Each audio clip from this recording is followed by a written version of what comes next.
So what's up? Magandang gabi po sa inyong lahat mga kamanok. Ayan, so nandito ulit tayo upang magbigay ng ilang mga tips, mga maliliit na tips para sa ating mga newbie, sa ating mga baguhan. Okay? Pero alam nyo ba yung mga tips na sinishare ko dito?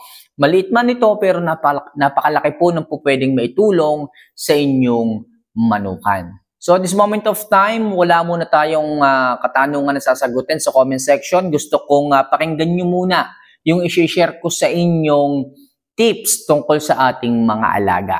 Okay? So sa mga hindi pa po nakakakilala sa akin, bago pa lamang na makakapanood nitong ating mga video o nitong videong ito, ako po si Linyada ng Mamay at ako po ay nag-share dito ng ilang mga tips, okay, na maaaring makatulong sa pagmamanok. Lahat ng video ko po na ginawa ay para sa ating mga alaga. Kaya mga kamanok, kung nagugustuhan nyo man yung mga video na ginagawa ko, huwag nyo sanang kalimutan. Wala naman po itong bayad na pindutin yung subscribe button at i-like yung video ito. So mga kamanok, kung napindot nyo na po yan, maraming salamat sa inyo at makakaasa kayo na masisikapin ko pa na mas maparami ang kaalaman, mai-improve ang kakayanan ng ating mga newbie at marami pa tayong mga baguhan na makapulot ng maayos na mga tips tungkol sa pagmamanok. Okay? So at this moment of time, ang magiging topic natin is tungkol sa pasas o yung tinatawag na raisin. Okay? So ang dami rin nagtatanong nito, ang daming gustong ipa-elaborate kung ano ba yung magandang maitutulong sa sistema ng ating mga manok nitong pasas na to.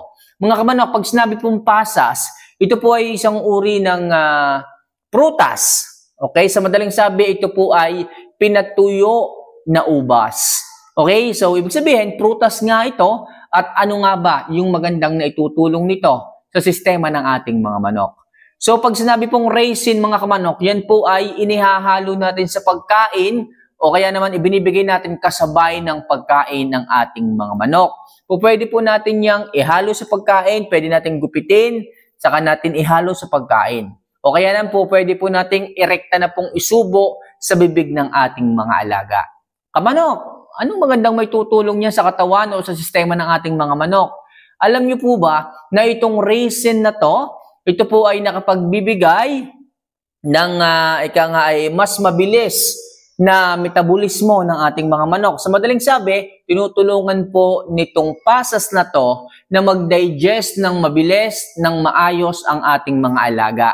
At pag ang ating mga alaga po mga kamanok ay mabilis magtunaw, mabilis mag-digest, ibig sabihin, healthy po siya. At alam naman natin, bawat isa sa atin na magmamanok na kapag ang isang manok ay mabilis tumunaw, mabilis mag-digest, ibig sabihin, siya po ay healthy, siya po ay masigla, siya po ay malusog. Kaya po napakaganda nitong pasas na to pagdating sa ating mga alaga. Especially kung gusto po nating mapabilis o mapaganda ang pagtutunaw ng ating mga alaga. Kamanok, yan lang ba ang kagandahan ng raisin na yan pagdating sa ating mga manok?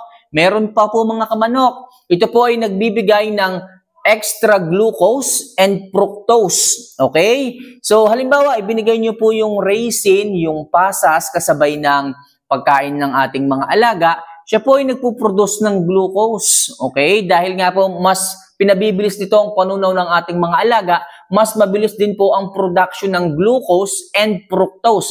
Kamamay, ano naman yung sinasabi mong glucose na yan? Ang glucose po mga kamanok, yan po ay nako-convert into energy. Okay, yan po yung tinatawag na sugar sa kinakain ng ating mga alaga. Galing po yan sa pagkain ng ating mga manok, especially sa pellets, sa tinapay, sa kanin, kung maibinibigay tayo. Yan po yung mga form ng glucose. Yan po ang mga form ng sugar. Okay? So, yan po ang glucose na sinasabi. Diyan po nagmumula yung energy from glucose. Okay?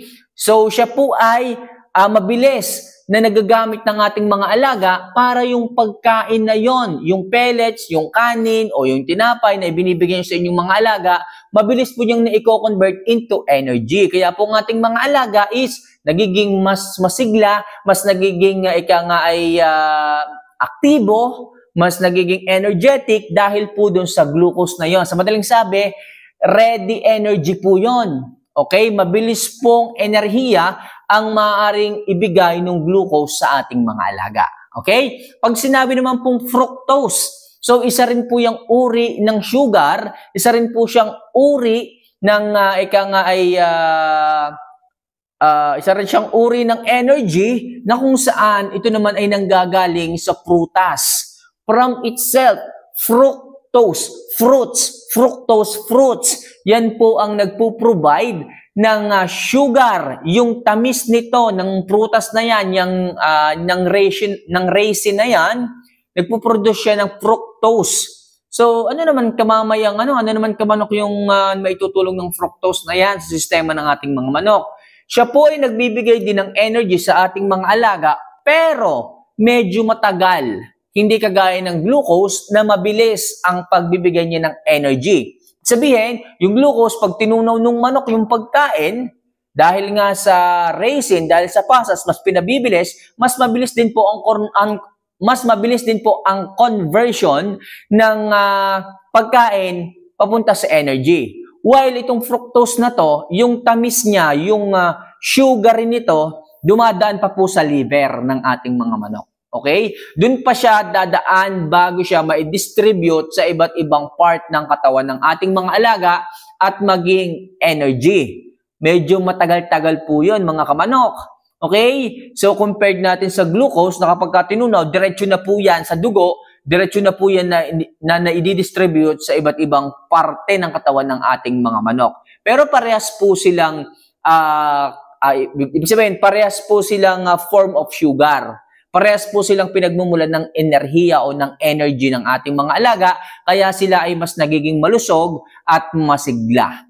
Okay, sa madaling sabi, to be short, ang glucose po, siya po ay mabilis na energy na maaaring makuha ng ating mga alaga dun sa pagkain. While si fructose naman, galing naman po ito sa mga prutas na kung saan kailangan pa niyang dumaan sa liver bago niya ito mai-sustain o mai-dispatch o mai-contribute sa iba't ibang part ng katawan ng ating mga alaga at saka pa niya magagamit bilang energy. So yun po ang pagkakaiba. So, kailan naman magandang ibigay yung glucose na yan at saka yung fructose na to sa ating mga alaga, okay? So kapag po tayo ay merong pupuntahan, mas maganda po na more on glucose ang ating ibigay. Ano nga po kamamayang glucose? So paano nga po natin ibinibigay? Sa paraan ng pagkain, mga kamanok. Kung tayo ay nagbibigay ng mga high in carbs, okay? So dyan po nanggagaling yon. Okay, sa mais, pwede rin sa pellets, basta yung pinakakain natin sa kanilang pagkain, dun po nanggagaling ang carbs na yan. Diyan po nanggagaling ang glucose. Yan po ay kino-convert ng mabilis ng sistema ng ating mga alaga pag na-digest. Ibig sabihin, ano na agad yun? Energy na kaagad yun.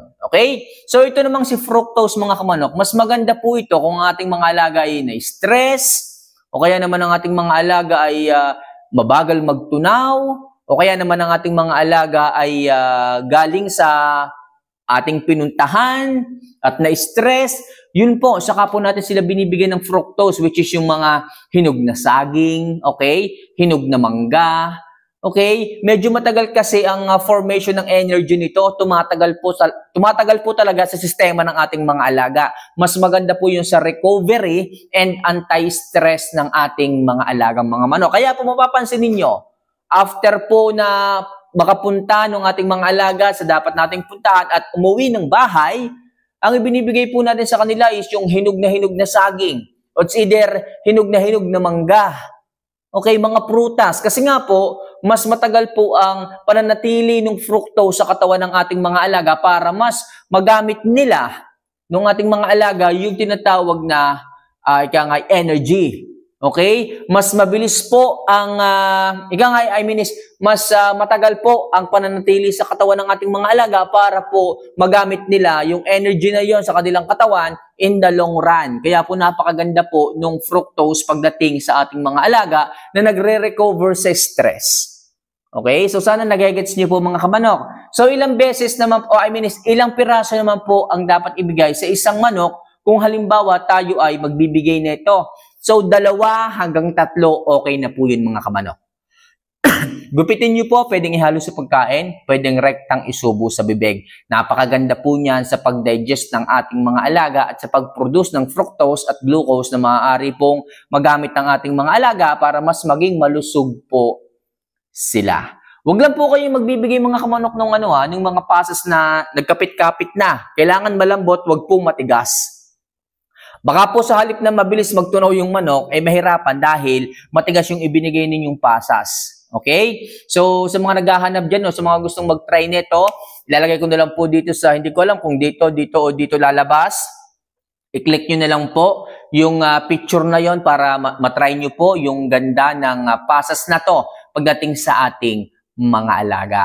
Okay? So, yun lang muna sa ngayon mga kamanok. Sana kahit paano makatulong at nakapagbigay ako ng idea tungkol sa isang tips na to tungkol sa pagmamanok. So mga kamanok, kung nagustuhan nyo yung ating topic ngayong gabi at nagustuhan nyo yung way o paraan ko ng pag-share ng idea at kung sa tingin ninyo mas makakatulong pa ako sa inyong pagmamanok, huwag nyo sanang hayaang palampasin ang pagkakataon na pindutin ang subscribe button at notification bell para mas marami pang video kong mapanood ninyo next time. So paano mga kamanok, this is Linyada ng Mamay. See you for our next vlog. Mahal ko po kayo.